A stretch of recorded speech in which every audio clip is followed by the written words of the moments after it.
보통 아내들은 왜 말을 안 해? 이렇게 말하는 경우가 많잖아요. 카톡으로 하면 텍스트로만 의사를 전달할 수 있고 나도 답을 받을 수 있으니까. 근데 그 대부분의 그거는 말하기 싫은 것도 있지만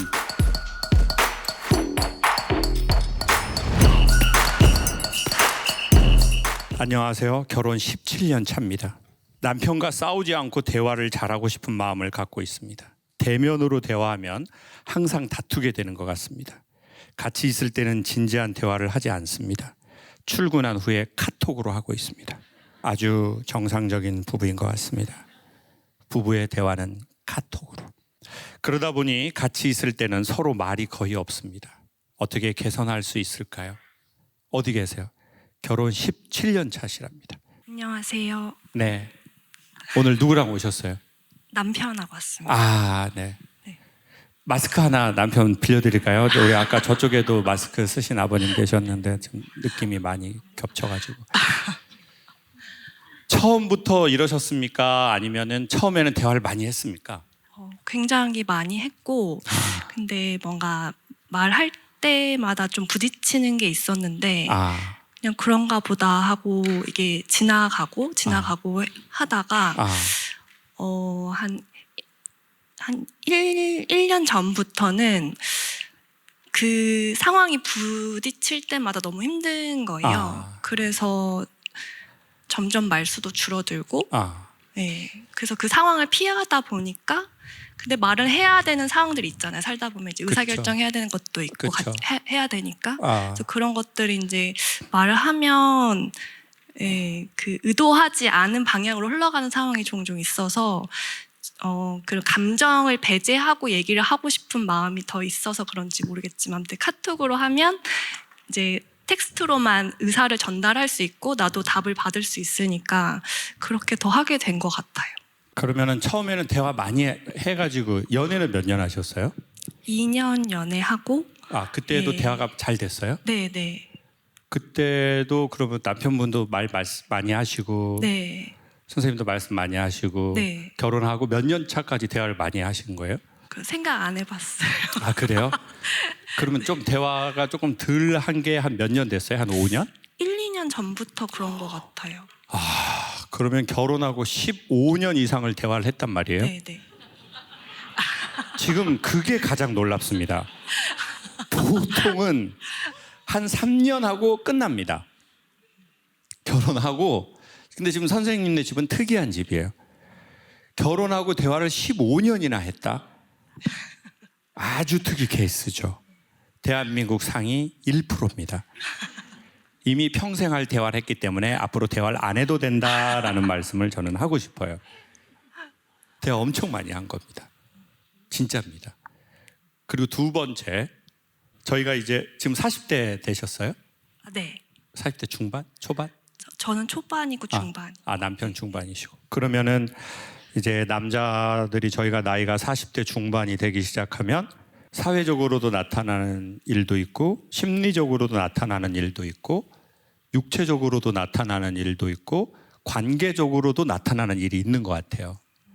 그래서 아마 남편분이 얘기를 안 하셨을지도 모르겠지만 대화 안 한 1, 2년 전, 그 전부터 어쩌면 남편분 안에 뭔가 개인적으로나 살아가는 데 있어서 뭔가 미세하게 쌓이는 힘듦이든 권태로움이든 무기력이든 지침이든 그런 게 있고 나서 그러면 사실은 이제 그 다음부터 말이 없어지는 보통 우리가 그런 거거든요. 뭐 갑자기 말을 안 한다 이런 건 제가 보기엔 사람은 별로 없는 것 같아요. 그래서 어쩌면 남편분 입장에서 아내분 입장에서 말 안 한 게 한 2년 됐다라고 하면 남편분은 한 10년 전이나 5년 전쯤부터 뭔가 내가 아내한테 말 안 하고 인내하고 참고 견디고 그랬었을 수도 있을 것 같아요. 저요? 전혀 아닙니까? 저도 있겠지만 와이프도 있었을 거라고 생각을 합니다. 네, 그런 부분을 다들 감내하면서 살아가는 부분 아닐까요? 당연히 해야 될 일이라고 생각하고 있죠. 법정 같은 느낌이 갑자기. 그래요, 맞아요. 갑자기 변하는 게 아니라 오히려 책임감이 강하고 착하고 남한테 짐 떠넘기기 싫고 나보다는 남 먼저 생각하고 나보다는 우리를 생각하고 특별히 책임감 강한 사람들이 말 안 하고 오랫동안 그게 쌓이는 게 있다고 보거든요. 진짜 먼지처럼 눈처럼. 작년에 이제 누가 돌아가셨을 때 꽃 보내잖아요. 그거를 3개인가 4개를 보낸 거예요. 그리고 돌아가시기 전에 그러기가 살면서 쉽지는 않은데 나이가 이제 그런 나이 때쯤이 돼서 그런지 이제 부모님이 다 돌아가실 나이들이거나 그리고 또 이제 저보다 젊은 분들도 먼저 삶을 일찍 떠나는데 돌아가시기 전에 1-2달 전의 분들을 몇 분을 뵙게 됐어요. 아버지도 그랬고. 근데 그때 공통적으로 느껴지는 게 2가지가 있어요. 사람이 죽음이 우리에게 오기 전에 공통적으로 나타나는 이 외관상의 특징이 있는데 저는 그걸 2가지라고 봤는데 1번 눈에서 빛이 점점 사라져가기 시작해요. 눈이 조도가 점점 이렇게 희미해진다는 거예요. 그리고 2번째가 뭐냐? 목소리의 힘도 사라져가요. 제가 저희 엄마가 아버지 돌아가시고 3년 동안 아버지를 위해서는 80 넘어서도 밥을 해줬는데 본인을 위해서는 밥을 안 해 드시더라고요. 엄마가 살이 계속 빠지는 거예요. 저 엄마 돌아가시는 줄 알았어요. 엄마 돌아가시고 3년, 아버지 돌아가시고 3년 있다가 엄마가 너무 빠져서 허리가 36이 돼버린 거예요. 살이 빠져가지고 허리가 너무 빠져가지고 그리고는 엄마가 눈에 빛이 사라지더라고요. 근데 4년째 아버지 제사 때 딱 갔는데 진짜 하느님이 보호하사 엄마가 돌아오신 거예요. 눈과 목소리의 힘이 딱 돌아오시더니 형수님을 조지고 있더라고요. 저 목소리에 그게 딱 살아났더라고요. 근데 봐보세요. 사람이 힘이 없어지잖아요. 제일 안 하게 되는 몇 가지가 있거든요. 1번, 힘이 없고 컨디션이 안 좋으면 뭘 안 할 것 같아요? 말을 안 하려고 할 수밖에 없어요. 그리고 2번째가 저 하나 발견했는데 뭔지 아세요?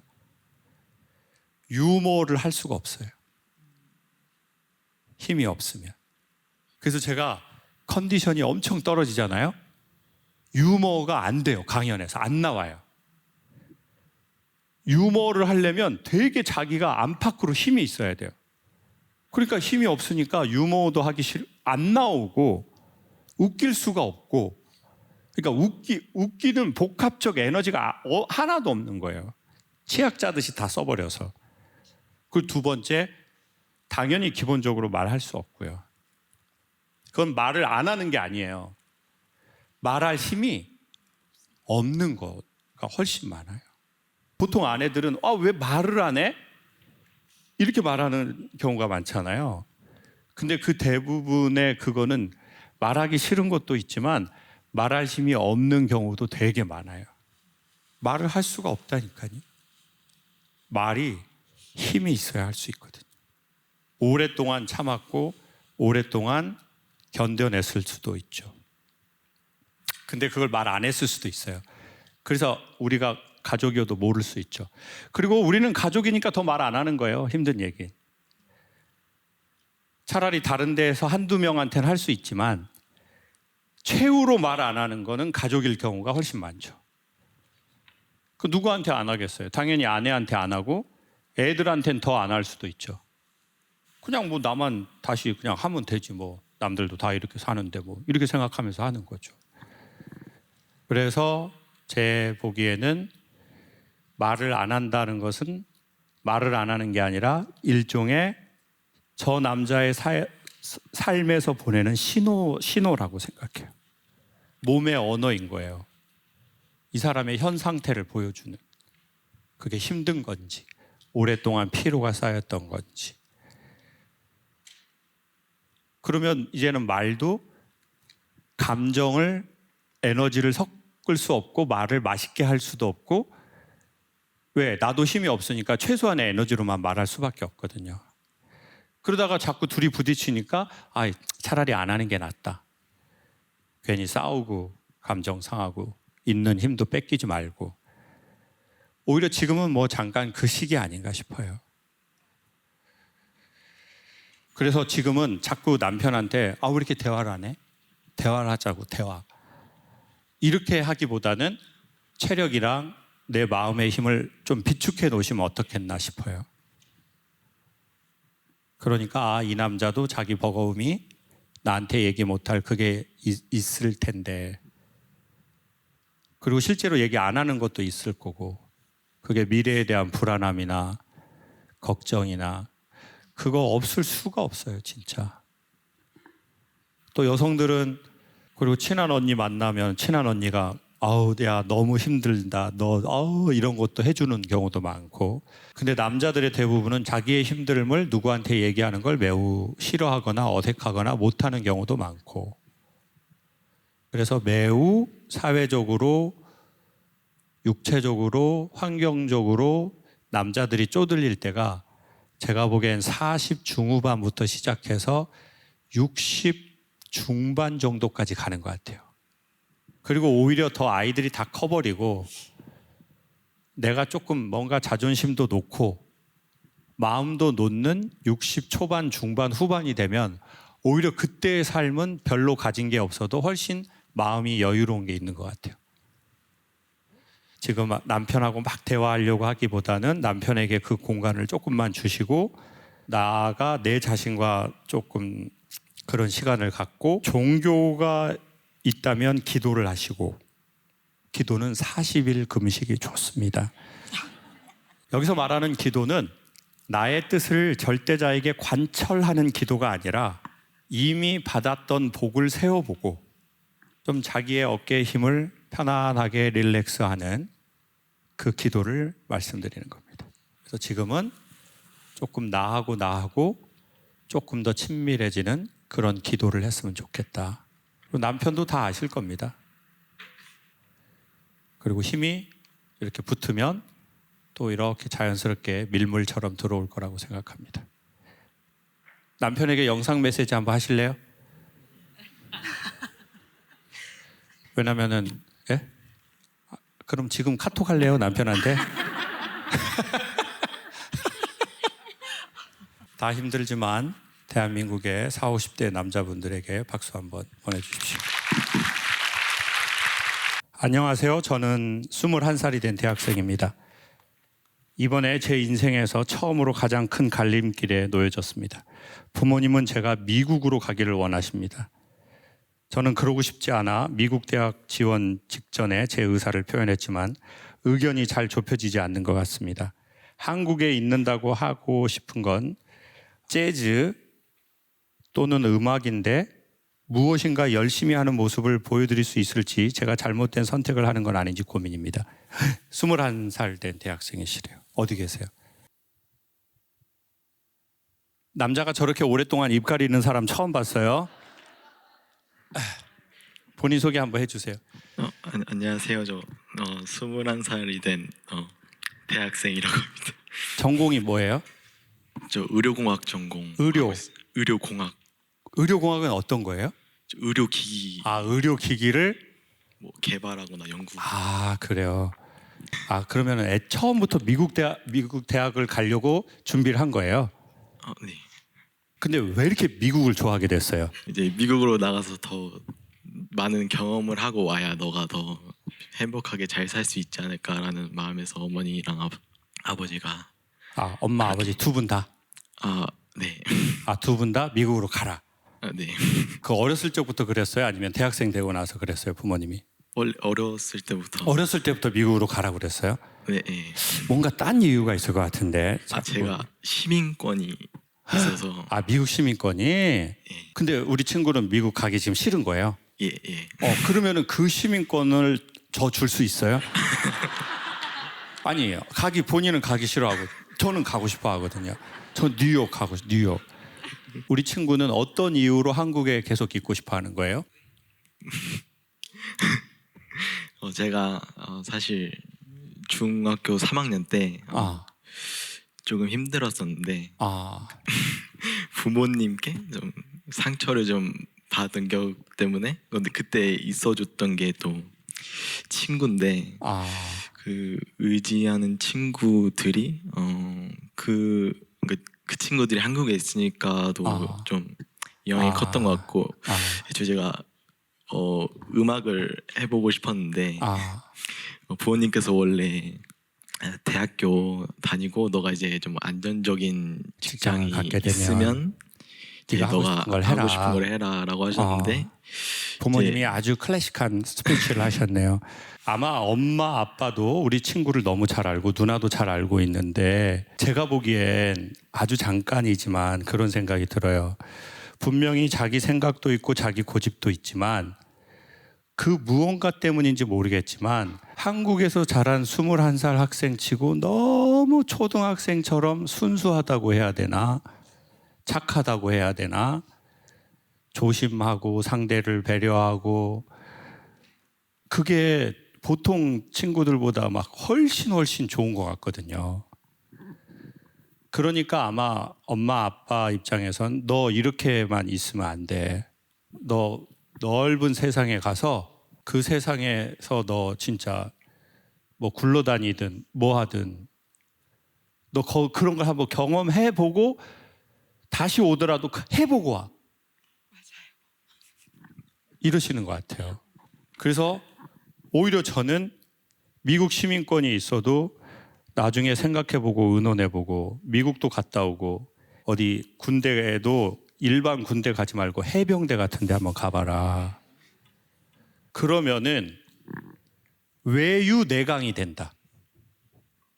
지금은 그냥 유유, 우유빛깔 유유, 머리 스타일도 유유. 너무 우리 착한 아들, 너무 우리 소년 같은 우리 아들. 근데 세상이 그렇지 않거든요.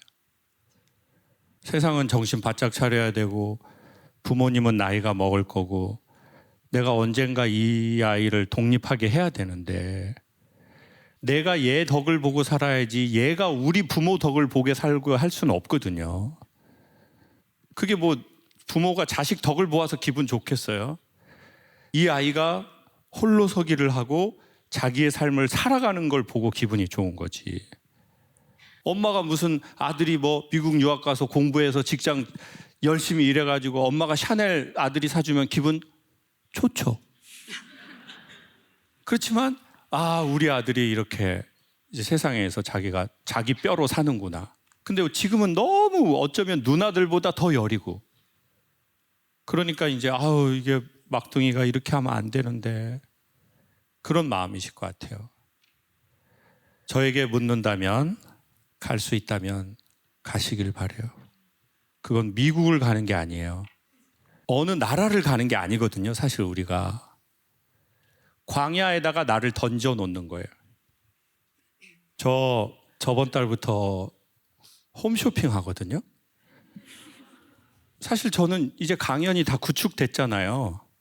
그래서 그냥 들어오는 거 하면 돼요. 근데 이렇게 살다 죽고 싶진 않아요. 근데 사람들이 저한테 제가 홈쇼핑 한다라고 할 때 누구는 오해를 할 수도 있고 누구는 비난을 할 수도 있고 뭐 누구는 축하를 할 수도 있고 뭐 그런 글들이 있을 수 있죠. 근데 제가 약간 광야에 들어온 느낌이 있거든요. 근데 이 땅이 겉보기에는 광야 같지만 제가 보기에 전 되게 좋은 일들이 있을 것 같아요. 그거 뭐 단순히 뭐 돈을 번다 이런 말이 아니고 제가 뭘 느끼는지 왜 사람들이 오해할 수도 있고 왜? 굳이? 그럴 수도 있거든요. 근데 제가 거기에 왜 들어왔는지를 차차 설명할게요. 아저씨도 50대 중반인데 새로운 땅으로 제 나름의 이유가 있어서 가거든요. 저는 길들여지고 싶지 않아요. 그리고 제가 원하는 건 1순위가 안전이 아니에요. 물론 이제 결혼했기 때문에 어쩔 수 없는 게 있죠. 자기 최소한의 책임을 져야 되는 게 있거든요. 그렇지만 그게 아닌 그 지점에서는 저의 삶의 1순위는 제 개인적으로는 1순위가 안전이 아니고 뭔가 저는 제가 되고 싶어요. 저는 김창옥이 되고 싶지 작가가 되고 싶은 것도 아니고 교수가 되고 싶은 것도 아니고 유튜버가 되고 싶은 것도 아니고 그냥 제가 되고 싶어서 뭔가 주사위를 던지는 게 있는데 그거는 정말 차차 소개할게요. 여러분도 여러분이 됐으면 좋겠습니다. 기회가 된다면 미국 간다 생각하지 마시고 내 안에 미개척인 땅을 내가 개척한다고 생각하고 개척자로 갔으면 좋겠어요. 단순하게 뭐 미국 유학, 미국 시민권 이런 말이 아니라 내 삶의 개척자로. 그리고 미국 가서 잘 되면 저를 잊지 말아줬으면 좋겠어요. 박수 한번 주십시오. 감사합니다. 사람들이 자기 안에 있는 이야기를 누군가에게 말할 수 있고 이것을 웃으면서 서로 이야기하고 생각할 수 있다는 건 괜찮은 시간을 함께 서로 이야기하면서 보내는 것 같습니다. 한 번에 구원자가 나타나서 우리의 문제를 완벽하게 해결할 수는 없지만 솔직하게 어느 정도는 이야기하고 함께 생각해보는 시간을 갖는 것은 상당히 괜찮은 것 같습니다.